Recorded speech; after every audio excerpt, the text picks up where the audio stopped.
Hi అండి, అందరూ ఎట్లా ఉన్నారు? నేనైతే చాలా బాగున్నాను. మీరు కూడా బాగుండాలని ఆశిస్తున్నాను. ఈ రోజు నాకు అత్తమ్మ వాళ్ళ ఇంటికి వెళ్ళే పని ఉంది.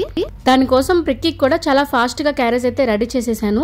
క్యారేజ్ పెడుతూ మాట్లాడుకుందామా అత్తమ్మ వాళ్ళ ఇంటికి ఎందుకు వెళ్తున్నానని. అత్తయ్య వాళ్ళ ఇంటికి వెళ్ళడం కోసం నేనైతే ప్రిక్కికి ఇవాళ ఫాస్ట్ గా ఎగ్ రైస్ చేసేసాను. దాంతో పాటు ఒక బాక్స్ కర్డ్ రైస్ పెట్టాను. దాంతో వాడికి ఆవకాయ కావాలి. శ్రీకట్నంలో ఆవకాయ అంటే మా ప్రిక్కికి చాలా ఇష్టం. ఒక రోజు రాత్రులు అసలు బాలేదు నాన్న ఒంట్లో, పొద్దున్నే క్యారేజ్ కి లేలేనేమో అంటే ఏం కాలే మమ్మీ పెరుగన్నం ఆవకాయ పెట్టిచ్చేసే అంటాడు. అన్నయ్య అంత బాగా అర్థం చేసుకుంటాడు నన్ను.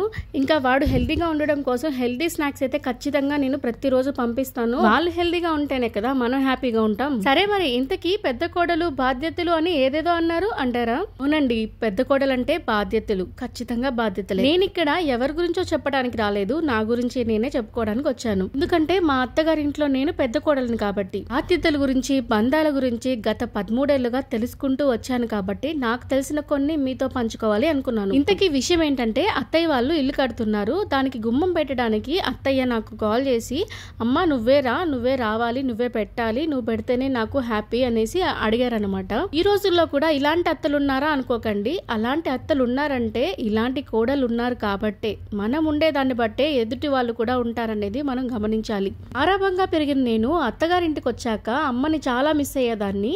కొంతకాలం తర్వాత అత్తయ్యలో అమ్మని చూసుకునేదాన్ని. కానీ అది కొంతకాలం వర్కౌట్ అవ్వలేదు. అత్తలుగానే ఉంటారు కొన్ని దగ్గరలా.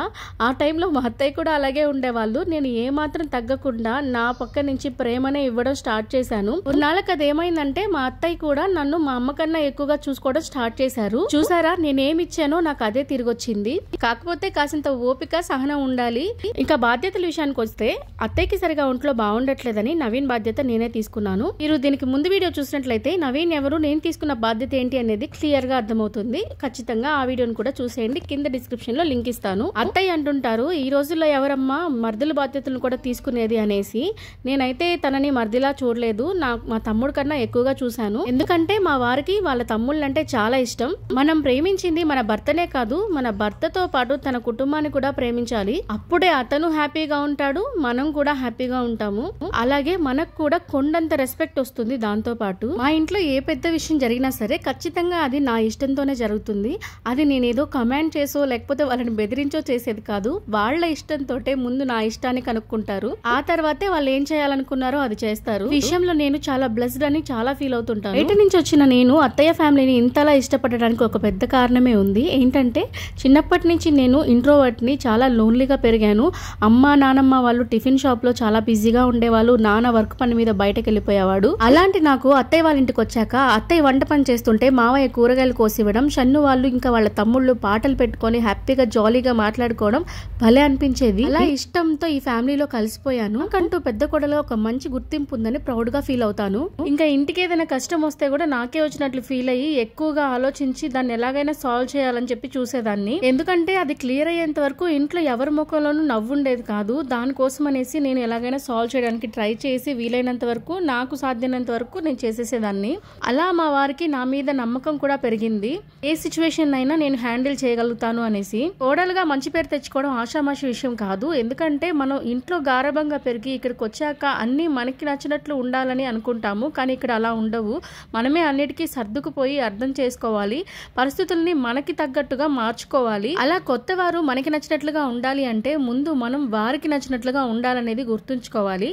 మనం మంచినిస్తే మంచే తిరిగి వస్తుంది, ప్రేమనిస్తే ప్రేమే తిరిగి వస్తుంది. కోపాన్ని, ఈగోని ఇచ్చామంటే అటుపక్క నుంచి కూడా కోపాలు, ఈగోలే వస్తాయి. నేను ఏ విషయాన్నైనా ప్రేమతోనే సాధించాలి అనుకుంటాను. అలా చాలానే సాధించాను. ఇంకా పోను నా వీడియోస్ ని మీరు ఫాలో అయినట్లయితే నేను ఏం సాధించాను ప్రేమతోటి అనేది మీకే అర్థమవుతుంది. ఎందుకంటే మొదటి నుంచి ఎవరు శాంతమూర్తిలా ఉండరు. స్టార్టింగ్ లో నాకు కూడా కోపం, ఈగో ఎక్కువ ఉండేది. కానీ పోను నేను నా ఎక్స్పీరియన్స్ లో తెలుసుకున్నవి, జాగ్రత్త పడి ఆ తర్వాత నేను మార్చుకున్న దానివల్ల నేను పొందిన ప్రయోజనాలు అన్నిటిని మీతో షేర్ చేసుకుంటాను. అన్ని నాకు అనుకూలంగా, నాకు ఇష్టం వచ్చినట్లు ఇంట్లో మార్పులు రావడానికి చాలా ఏళ్లే పట్టింది. మా అత్తమ్మ నీ మాటే నా మాట అనడానికి కూడా నాకు చాలా ఏళ్లే పట్టింది. ఇప్పుడు ఆ మనకపోతే ఏంటి, మన లైఫ్ మనం బతుకుతాం, మనకి ఇష్టం వచ్చినట్లు ఉంటామని నేను అనుకోలేదు. ఎందుకంటే తన కొడుకుని, అంటే గారాభంగా పెంచుకున్న తన కొడుకుని నాకు ఇచ్చేసింది. కొడుకు మీద ఉన్న ప్రేమతోటి తల్లులు చాలా విచిత్రంగా ప్రవర్తిస్తారనేది నాకు కూడా ఒక కొడుకు పుట్టాక అర్థమైంది.